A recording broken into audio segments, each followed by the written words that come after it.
Hello, everyone, and welcome back to Pretend World's Real People for the last episode of 2022. Now, I can't believe this year's flown by. December is almost over, Christmas was yesterday, and now New Year's is quickly approaching, but I'm ready for the new year. I can't wait for it. A lot of good stuff coming in, a lot of long days of work. I can feel it already. But I hope everybody is ready for the new year. I have this episode, and then I have one more on January 2nd. Then I'm going to take about a week and a half off because I got to focus on a bunch of other stuff work-wise that just really needs my attention, and then I will be back. I might take a day or two off just to, relax a little bit, but, you didn't hear that from me. I don't even know where I was going with that. But anyway, everyone, as some of you may know, if you follow us on TikTok, I started a TikTok profile for the podcast. And with that, I hadn't really explored TikTok before then. So I was taking a look at it, trying to figure out what the algorithm wanted me to see. And then I found this week's guest. And this week's guest is an actor, writer, producer, and an influencer from, I'm going to say it, it's embarrassing, but from Down Under. It took forever for me not to use an Australian accent during this entire interview. I'm so sorry to our guest because if any of you know me, I'm a goofball. I love to do an Australian and a Kiwi accent. Thankfully, I held back. But I am talking about the lovely, the hilarious Belle Larcombe. Now, her TikTok channel, I'll just promote it shamelessly right away. It's full of positivity. It will brighten your day. She's hilarious. She's funny. She's a ball of positive energy. And you need her on your TikTok if you are on said application. But her story is really, really insane. I mean, she went to university to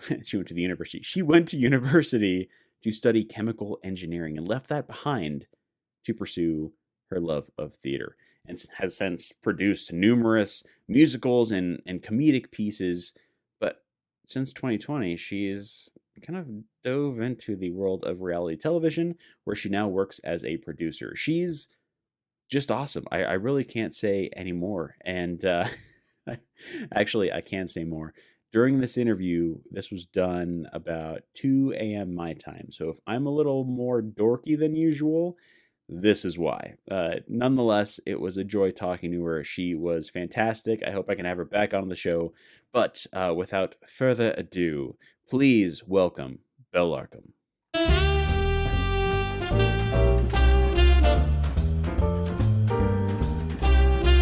Hello, I am Belle Larcombe, or as I'm known to all the wonderful people on the internet, Slice of Salami.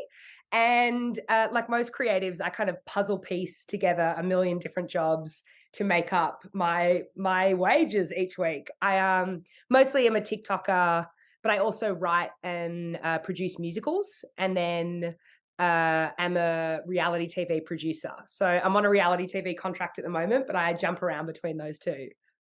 You're so busy. I shake thinking of how long of a day that is, just juggling. Especially, I'm sorry, I found you through TikTok. I just started it for extra exposure for this podcast, and I thought, like, oh my god, your energy is infectious. Like, it's so much fun. And then finding out everything else you did. I mean, what came first? Obviously, TikTok didn't come first when you were 4 or 5. But what have you always wanted to be? A performer, be a writer, just be involved in the performing arts? How did that start for you? 100%. So I've always been a performer, like always. I was the kid, forcing all of my friends to make little recorded videos when we were younger. I was obsessed with making ads for Milo. It's like this, my favorite chocolate drink. And as a kid, I would just be like, let's just make Milo related content all the time. So yeah, it was always in front of a camera. But then when I was like 18, finished school, I was like, you know what I'm going to do? I'm going to become a chemical engineer. And that was my, I was kind of like, I'm going to hang up my performing boots. I know, bit of a 180 twist. And so I did 2 months of chemical engineering at uni and secretly dropped out and didn't tell my parents. And I remember, sitting mum down and being like, I think I'm going to drop out of uni. I already had dropped out. And she was like, oh, okay. Why? And I was like, I think I really want to be a performer. That's what I want to focus on. And she was like, are you sure? Like, this is a big decision. And I was like, look around the room and every photo of me on every mantle, like I'm in a costume, I'm in some like ridiculous pose. And I was like, I think it's just always been what I wanted to do. And so the next year I auditioned for the Victorian College of the Arts, which is an acting university in Melbourne. And I got in. And so then that next year I went off, and it's sort of been rolling along since. Yeah, and so that's how I got into theatre. And so then when I graduated, I wrote my first show, and then that sort of has kept going on from there. Oh my g I gotta back up for a second. Why chemical engineering? Is it something that, one of your parents or your family is no? No, no, no. Both my parents are in the arts as well. I was a big maths nerd in school. Oh. Yeah, I was a big maths head. And I think, to be honest, my middle brother, like, who's older than me, but the middle one was really good at maths. So I think part of young me just was like, yeah, I'm going to impress him and show him what's what. But as soon as I started, I did 2 months of it, and I was like, the novelty is worn off. I don't know that I want to do this anymore. This is quite difficult. That's okay, yeah, that's insane. I think you and Ashton Kutcher, those are the only 2 people I know of who have joined the arts after, going for a chemical engineering or mechanical engineering type degree, or at least trying for it. That's insane. At least you tried it out, it didn't work, and now you're doing something you love. So I'm not too familiar. I've never been to Australia. I don't know, what the arts are like over there, but is there a lot of support from not only, like people around you, but from, the country, the government as far as like arts being an important thing, or what is it like over there? It's hard to say, because I feel like the arts could always use more funding, could always use more money, always use more time. But I was lucky our universities here are government backed, so you don't have to pay it all up front if you don't want to. So that part of it is huge. Like that, Wow. I don't know, I wouldn't have been able to go unless the government had backed that. And now that I've graduated, a lot of our shows start off with some kind of government funding or local council funding. You get that, that gets you to writing the show, and then once it's written, you can go to proper, like, theaters and get funding and that stuff. So everything I do sort of starts with some kind of government backing in some way. So yeah, it's pretty lucky to do what I do. And like, obviously I come from a pretty lucky environment that I could even go to that uni in the first place. Yeah. Oh, that sounds Mm. awesome. Well, and for your, I always love diving into the writing process, especially with theater, something I'm not familiar with whatsoever. Like I act in front of a camera. That is my comfort zone. I can't imagine writing for something on stage. So, what is your writing process like when you're coming up with a theater piece or a musical or just even a flippin' monologue? What is that like for you? Is it insane? Is it chaos? Do you have dry erase markers all over the wall? Like what Oh, happens there? yes. I have lots of palm cards with every scene that I want, like, plastered along my wall, so that I wake up every morning and I just look at my wall, like, with scene names and half song ideas everywhere, and then I just go, "Okay," I'll notice that this one I haven't written on it in 6 months, so I go, "Let's just get rid of that one. We don't need it." Um, but I usually write with friends. So, or I always, that's my biggest secret. Pick someone else that you think is a good writer and write with them. And that way, you shoulder the bad days. And if one of you has writer's block, the other one usually doesn't, can get the other one out of the stupor. So that's I wrote my first show with two of my best mates from uni. And it was so much fun. It was just an excuse to hang out, really. And we wrote down every idea we had for the whole show, every song idea, every, vague titles of scenes that we kind of had an idea of. And then we just went away, and I'd be like, oh, I've just found myself writing this song and more and more and more of it. And then you'd bring it to the group and basically just do show and tells each week.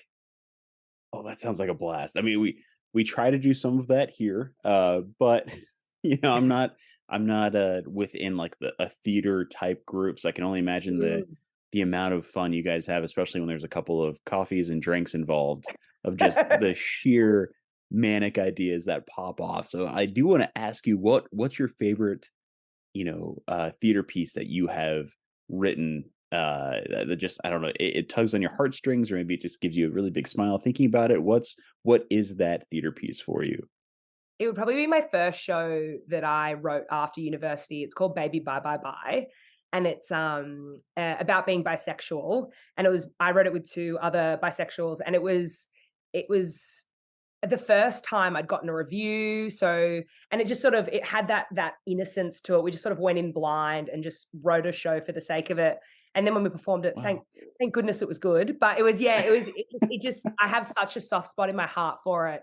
And it was just lots of singing and dancing, so it was just a blast to do every night. And yeah, so I'm always like, when are we going to do a remount? I think it's been a few years. We can bring it back. Oh, especially with it. I mean, the audience you have on social media, you can just promote the heck out of it, right? And Mm. have a really successful just rejuvenation of that piece. And sorry, my head sorry, listeners, it is midnight my time. It is 6 p.m. on Bell's time. I'm catching up. I got it. We're good. We're good. We're good. But this is the question I wanted to ask you. So you grew up surrounded by, arts workers and arts performers within your family. Was there anybody either within your family, maybe somebody you had seen in theater or on TV that you really looked up to as not necessarily an idol, but somebody you thought, if they can do it, I want to do that too? Was there anybody you had in mind growing up? Oh, growing up, yeah, any Broadway performer, like Bernadette Peters is one of my all-time idols, and I would sit up all night in bed and, like, kill myself for school the next day just watching Tony Award acceptance speeches, and I would just watch the opening numbers, and I just remember sitting there all night, like 8 hours a day, just watching these speeches and just how emotional they all were. I was like, "Oh, that's like, I wanna be like that," and, like, their willingness to just sort of share their emotions, even just in a speech, I was always so inspired by. Mm. But yeah, any kind of Kristen Chenoweth, I remember seeing her perform live. I was obsessed with her when I was younger, Oh, and seeing her perform live for the first time, I just cried the whole performance. I was like, "She's a here in the flesh." Like, anyone I just love those, like you said, I kinda got the Energizer Bunny energy. So yeah. any performers that are sort of have that essence to them that aren't I find I don't relate as well to kind of more serious theater types. Like, I always feel a bit lost in those, vaguely pretentious, but also just more educated theater conversations. I'm out of my depth. I'm like, I like people who, light and fluffy. That's my sort of vibe. So those are the kinds of performers that I would always look up to. So you're not the first in line to watch The Nightman Cometh, or no, was it Iceman? I'm thinking of It's Always Sunny. Iceman Cometh. I think that's what it's called. That's I it. knew nothing. I'm trying to expand my repertoire. I'm getting better, but at the heart, like, I'm a rom-com girly at heart. I can't fight that. Okay, well, I have to ask you this then. What's your go-to rom-com? Oh, that is such a good question. Notting Hill with Julia Roberts and Hugh Ooh. Grant. That is my if I ever can't sleep, that's what I put on at midnight. Oh my god, that's and you can go to sleep with it on because I feel like I'd have to finish the entire movie. Nah, nah, nah, nah. I've seen that enough times now. Something about because a lot of it's set in a bookshop, so it's Yeah. quite quiet, and so I just find it very relaxing to watch. My god, that's brilliant, brilliant. I love it. Anything Julia Roberts, I'm sold. That's fair. I do have a sweet spot for, America's Sweethearts. Have you seen Oh, that? yes, Okay, so good, yeah. so good. Yeah, if it's a rom-com, I've seen it. Oh, speaking of possibly rom-com, the reality show that you are producing, is this a Yes. dating show? Is this like I guess in America they call it The Challenge? Is it an Australian Jersey Shore? I could not find any information on this show. So this one, I've actually stepped out of my comfort zone. I do normally do sort of I would say I'm a dating show or singing show kind of gal. Like, I just did Australian Idol, Australia's Got Talent, and The Voice. I just did all 3 in a row, so a lot of singing shows this year. Yeah, I know, but this one's a quiz show called The 1% Club. It's in England at the moment. We're producing a season, and I know America's producing a season, but we beat you to it. Yeah, Um brag, brag it up. But yeah, so it's a quiz show, and basically there's these brain teaser type questions, and they rank them. So it'll be like 90% of the population can answer this, 80% this one, blah blah blah, and it gets up to the 1% question, and it's like, who will be part of the 1% club? Oh, Yeah, it's that really is good fun. I love it because it's not like traditional trivia, which I tend to not be great at, and so it's more, yeah, puzzles and lateral thinking problems rather than just like, do you know the capital of this country? Yes, no. oh, that sounds like way more fun. Mm. Like, what Yeah, was it's that good. show when we were growing up, The Weakest Link? You remember Yes. that? Oh, love The Weakest Link. Yeah, anything you can play along with it at home, it's great. Yeah, I swear I had nightmares about being on that show at 10 years old and just, like, full on stage fright. Like, "I don't know what any of these words are. Why are you asking me? She's so mean." Maybe you need to face your fear and go on. You know what? I will at some point. I think it'd be a lot of fun, even if it's just at a bar and they're doing it. Yeah, this is my moment. That is your moment, yeah, facing 10-year-old you quaking in your boots. Exactly. Well, how do you get from theater and writing for theater and performing in theater to producing reality television? I need to figure out how those 2 come together. Yeah, this has been sort of the biggest change in my life in the last couple years. I was doing theater full time. I was a musical gal, that was all I was doing. And then COVID hit and it's obviously there's no more theater left. Um and the first 6 months I just lived the unemployed life. I learned to sew and I taught myself to roller skate. It was very productive. And then about 6 months in, I was like, no, okay, you should do something with this time and gain some sort of skill set. So I called a friend who worked in television and was like, I'll clean toilets. I'll do anything. I just need to be around creative people still. Like, I can't get a real job. Ah.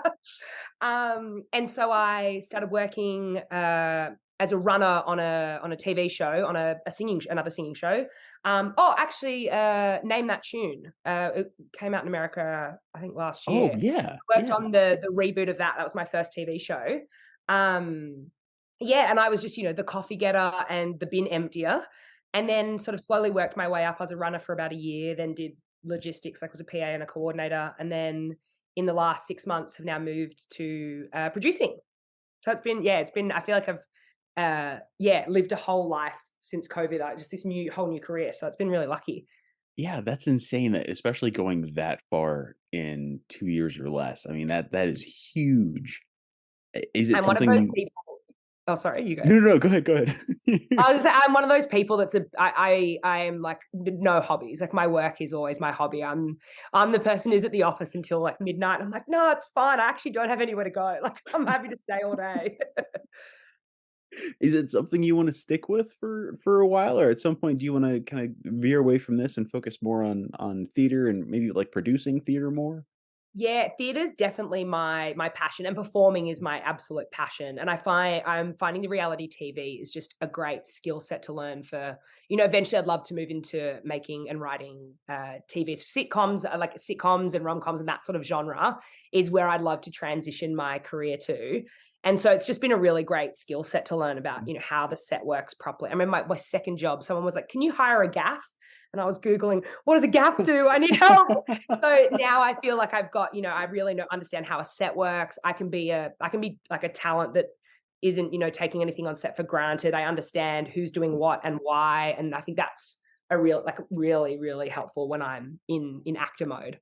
Yeah, yeah, and you know what? It's something that, comes up a lot on especially this show with everybody I talk to, but when did you and this could even be going back to theater, but when did you realize that you're going to pursue the arts as a full-fledged career where you thought, I'm not going to take X, Y, or Z job. I'm going to focus on this and build a career out of it." When did that happen for you? It's so funny. It was probably when I was dropping out of uni. And I remember my best friend took me out for coffee. She's so sensible. And she sat me down and she was like, Belle, what are you going to do next year? This year you've done half your degree, you're going to do some plays. But what happens if you audition for these acting schools and you don't get in?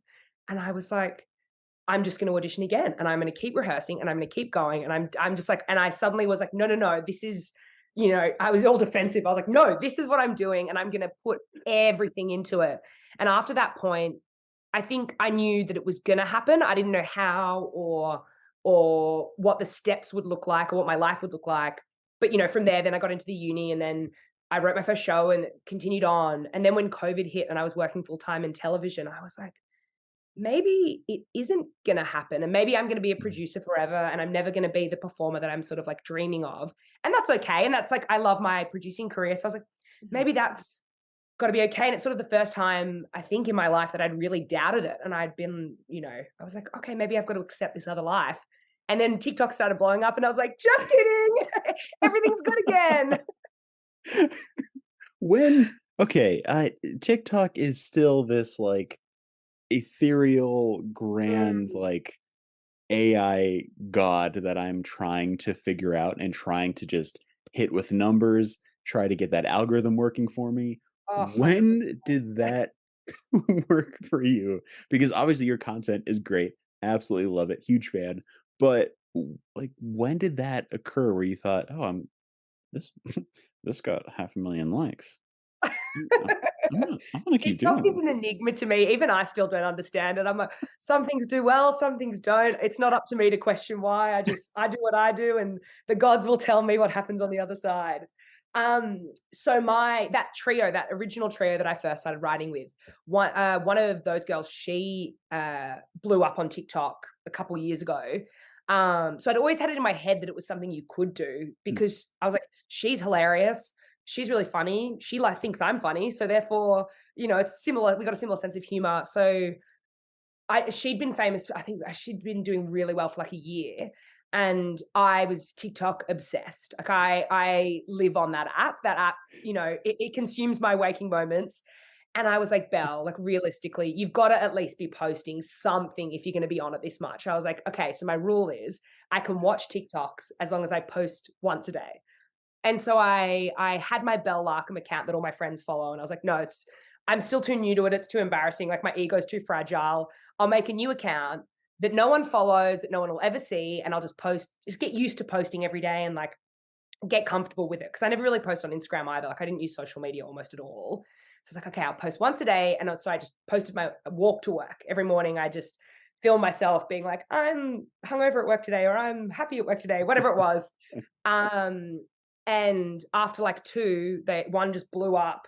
I was like, oh, so my slice of salami account, became the main account, and my Bell Larkham is where I post all my dank stuff to my friends. And then from there, it was just sort of just kept kind of going, and it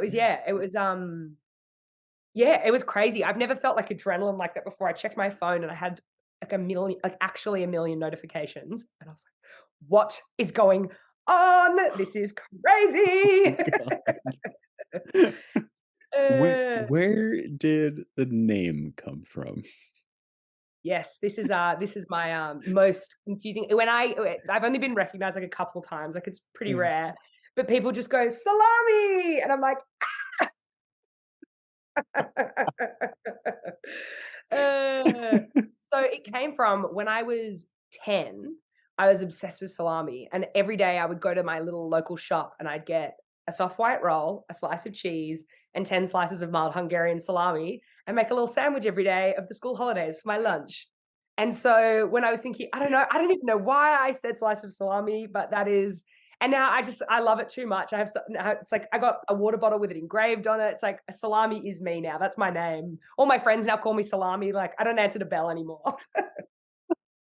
I mean, it works for your SEO as far as your Yeah. ranking goes. Like, no one else Yeah. has that. I've referred people to your page. And like, if you're feeling a little bit down, watch these videos. She'll bring you right up. Her energy is amazing. Oh, what's it called? A slice of salami. And they think I'm trying to pull one over on them. Like, but it does stand out. Yeah, I knew I'd really made it when if you Google slice of salami, originally like salami charcuterie boards were the top Google search. And I was like, wow, I've really made it now that I'm above a charcuterie board. I was like, that is a big deal. You've officially made it in every facet of everything you're doing, and that's upper echelon. And you you went to school briefly for chemical engineering, but if you weren't doing any of this stuff and you had to work, I'll just call it a normal job, normal winky face kind of job, what would you be doing? Ooh, I do have like some fantasy in my head about working at a bank and being in like a pencil skirt and rocking up with a suitcase and being like a high powered businesswoman. Something about that is very appealing to me. Whether I would actually get any of the work done or just be like the office clown, I don't know. But yeah, a lot of my friends work in banks, so I think that's where that comes from. I look at their lives, I'm like, wow, what a fascinating life you lead. Which is not the type of place you would think somebody would say. But like, I don't. There's you. It's very, it's funny you bring that up because I was watching Yes Man earlier today. It was just on TV, Mm. and the line that, Norm has about, "Yeah, there's something magical about working at a bank," just made me chuckle. So as our it was just a weird coincidence that that's, that's something you brought up, but it sounds like it's something that, you'd wanna be not only part of, this machine, this operation, but to make it your own. Mm. Like you have your own vision for it. I think that's crazy important. Yeah, I feel like that's something that I is like both a blessing and a curse in my life is the want for more in sort of everything I do. And it means you kind of can't, I don't really rest. Yeah. But there's this kind of sense of always wanting the next step on things. And it means you can't really settle in your day to day. But I do love that in a career aspect. I'm like with my friends, they're all the same. It's like we always are just like, how can we make this moment Mm. bigger and brighter and more movie like, and how can we do that with everything in our lives? And that's so I feel lucky that all my friends are like that as well, so they understand it and they're not like, why are you always trying to make everything so big? But yeah, that's I feel like that's one of my like defining qualities as a person. Yeah, it's in your Mm. blood, man. And you said that, you don't really have hobbies. You work yourself to the bone. We all know you go swimming. Like that's Yes. one thing. But is there anything else you do to help yourself kind of unwind or decompress from your crazy work day? It doesn't have to be, anything crazy. It just could be something simple. It could be making a salami sandwich and watching, an episode of something on Netflix. Like what helps you kind of relax after everything you've done throughout the day? I am on a social level, so I live with four of my best mates. So luckily, there's always someone home. Like I'm a big chatter, so we that's my main activity. Is at the end of the day, we all have a big chat, and then either have a wine or a little, and that always just decompresses after the day. Because fun after work, you get so much adrenaline. Oh yeah. It's just any sort of menial activity. Like we'll put a bad movie on, maybe some reality TV. Like I work in reality TV, but I'm an avid consumer of reality TV as well. So that would be if I'm with people, we just chin wag and have a big chat. But I've got a piano just next to my bed, and I reckon that thing just gets a little plug the headphones in so I don't annoy my housemates. And I that would be my main wind down activity is just being very bad at the piano and practicing. I was about to ask, are you any good at the piano? Oh no. Self-taught. So yeah, it's the headphones are in for a reason. I will say, the only song I know how to play on piano is DMX's "X Gonna Give It to You." My goodness, you can play that on the piano? Self-taught it, 12 years old, and it's the only thing I will always remember is when I see a piano, I'll walk up and I'll start doing the opening. X gonna give it to you. He Yeah. gonna give it. That's my gym playlist for sure. That is so funny. Maybe that's my week's activities. I'll learn how to play that on the piano. You should try it. You should definitely try it out. Oh, Um that's a good fun fact. It's a like I said, middle of the night, I'm feeling loosey goosey, and this interview is going off the rails. It's perfect. But speaking of loosey goosey, you said you love rom coms. You're a huge rom com fan. Mm. If you were to, and this is just a random question I just thought of now, if you were to write, produce, direct, act in your own rom com, who would be your co star? Who's one person you would want to act with, direct, or just be on set with? Oh, that's a great question. Oh.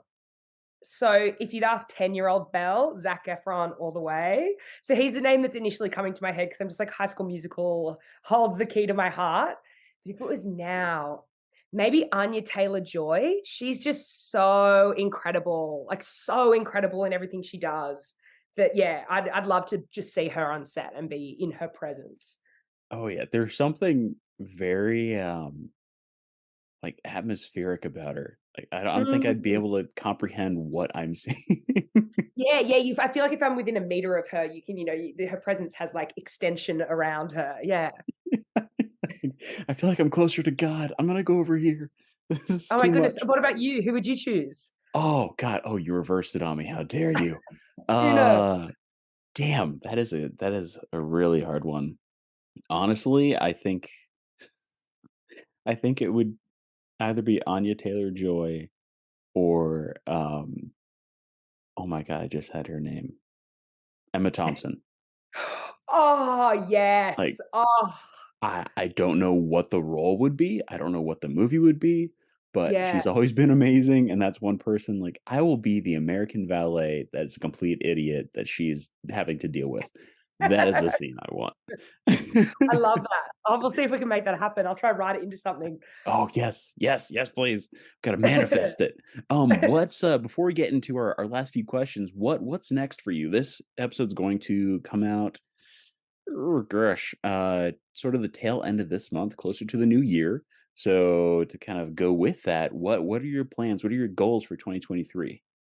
Well, very, very exciting. I just got approved for a development for a new musical, and it's kind of half musical, most like dance show. So I start writing that in early next year. So Oh, that's wow. with two of my best mates, and it's about an old faded Hollywood diva and a young up and coming social media star, and they despise each other. But then they have the same agent, and they're forced to work together, and it's taking influence from like Sunset Boulevard, What Happened to Baby Jane, the sort of older Hollywood movies. I'm Yeah. very excited to start working on that, and it'll be probably performing end of next year. That's fantastic. Well, I hope I have some work that'll book me down in Australia so I can catch that sometime next year. That's fantastic. Well, okay, we're gonna go back to really loosey goosey, goofy stuff, and that is I sent you the list of questions that constantly pop up. I have to ask you what kind of party story you have that you could share with our listeners. So something that stands out so immensely from your career, from your personal life, just something that really sticks out so much you could easily recant it amongst friends at a party. Do you have something lined up for our listeners? I do. I've got something at the ready. I was doing a musical, and we'd gone away. We had a festival. We were performing the songs at a festival, and then we went to do the actual season of it.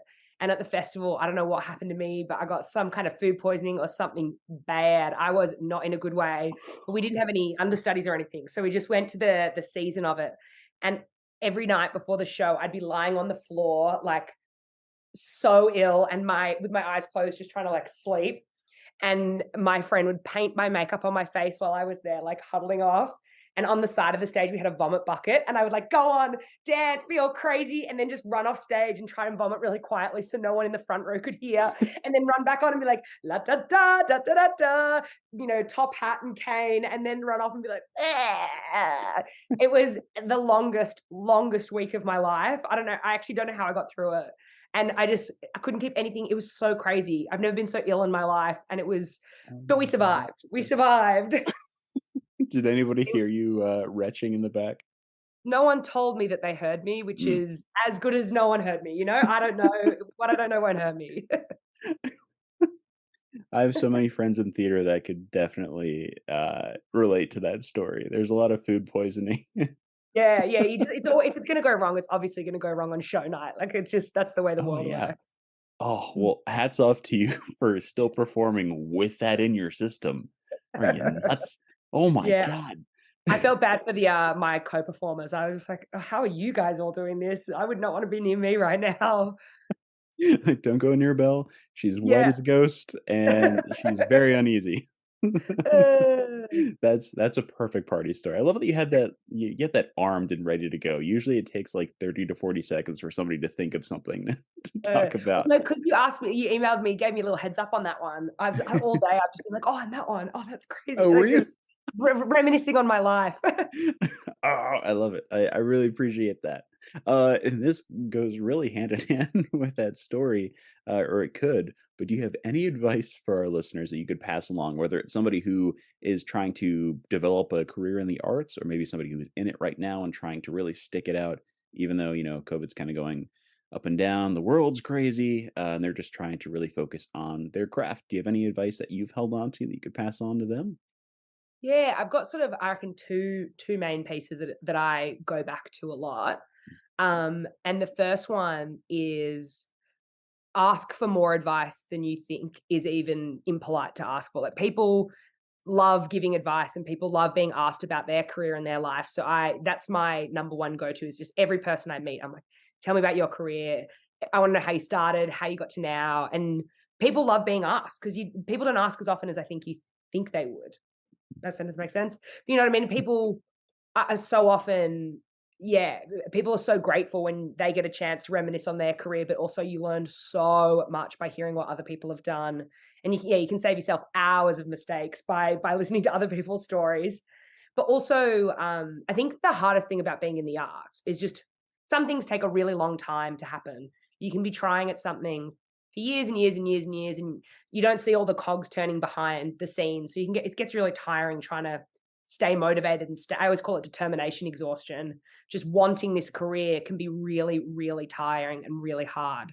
And so it's just acknowledging that and allowing yourself to not want it sometimes and to be okay. Like if there's that day where you just want to lie in bed and you can't get up and be determined that day, lie in bed and don't get up and don't be determined. Like you don't have to want the career 24 hours a day to still want it. Like you're allowed to have hours and minutes where you turn off. That's a fantastic piece of advice. I don't think anyone's ever brought that up on the show, and that's Mhm. crucial.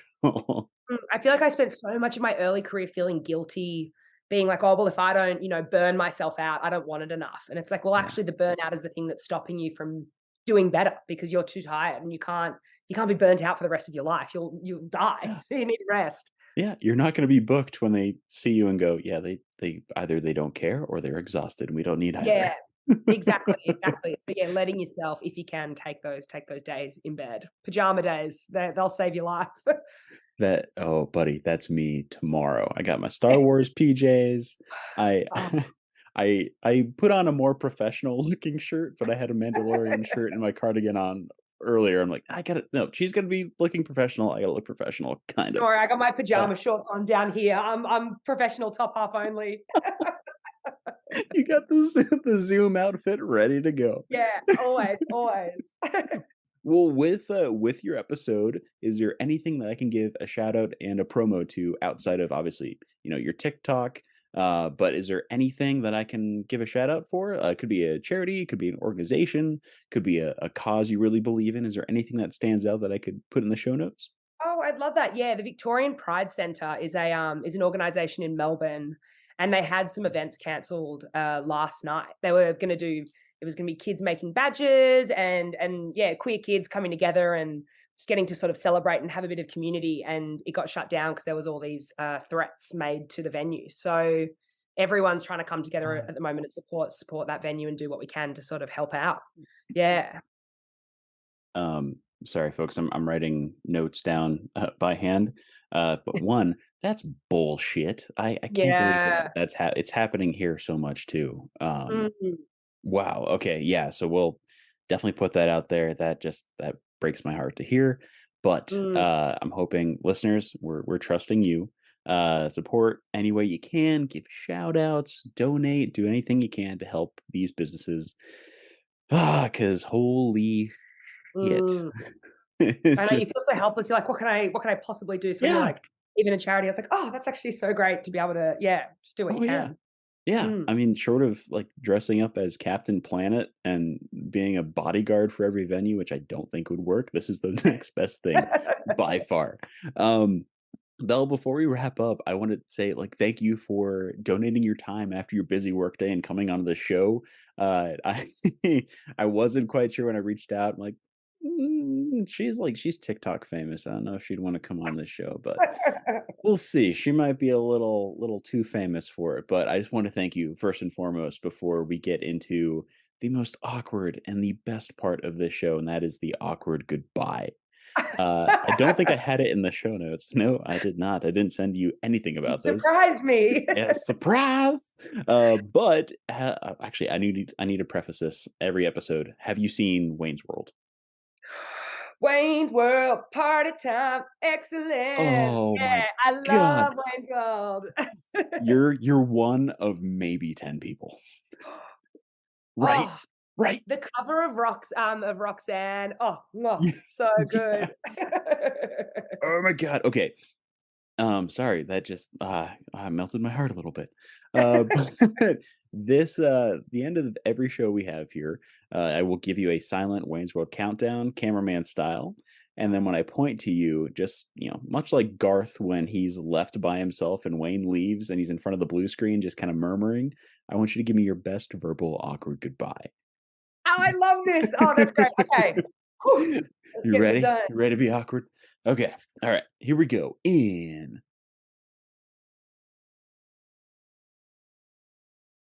A good bubble.